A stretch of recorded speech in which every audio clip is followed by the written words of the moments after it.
Well, howdy there, Internet people. It's Bo again. So, today we're going to talk about the elephant in the room. We've talked about it numerous times on this channel. A lot of the issues that have arisen and come into public conversation during the Trump administration are not really the Trump administration's fault. The mismanagement that has occurred during this administration simply put a floodlight on a lot of the inequities that already existed in the United States, existed before him. And in a bizarre turn of events, that mismanagement led to the state that he's in, and that state that he's in has put a floodlight on his mismanagement. One of the overriding issues with the Trump administration is President Trump's desire and practice of putting himself, his interests, his image, and his re-election chances over what's in the best interest of the country. That's how we wound up here. That's how he wound up where he is. I think it would be fair to say that the president is currently not capable of fully discharging the duties of his office. He's got a lot on his plate. He's distracted, and that's fine. It's completely understandable. However, there's been no temporary transfer of power. Aside from that, aside from the completely understandable distractions that exist because of what he's going through, he's focusing on his campaign.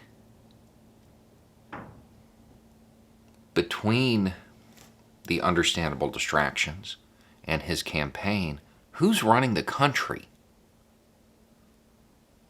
Who's discharging the duties of his office? They're sitting there creating PR photos and then mishandling that. And that campaign, his entire campaign is the idea that he is going to provide for the safety, security, and dignity of the United States. That's his thing. He's going to keep everybody safe. Tells them what to be afraid of and says he'll protect them from it. That's his campaign. The reality is the Secret Service has a budget of about $2.25 billion a year. Their primary duty is to provide for the safety, security, and dignity of the executive. In order for him to end up where he is right now, he had to override them. He had to go against their advice, their experts, ignore their procedures and their protocols. And he can do it because he's the chief executive. But he had people telling him it wasn't a good idea. But he ignored it because he believes he knows better. At this moment, the nation doesn't really have a president. They have somebody with that title who is not fully discharging the duties of their office and who is more concerned with their re-election chances. That's why Pence hasn't taken over. It's because he's afraid of the image and how that will impact him. He's more concerned with the campaign. I'm going to suggest that if the president cannot provide for the safety, security, and dignity of the White House with a team of experts with a $2.25 billion budget, he probably can't do it for the entire country.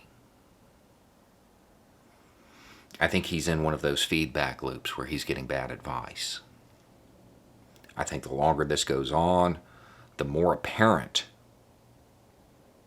his mismanagement is going to be.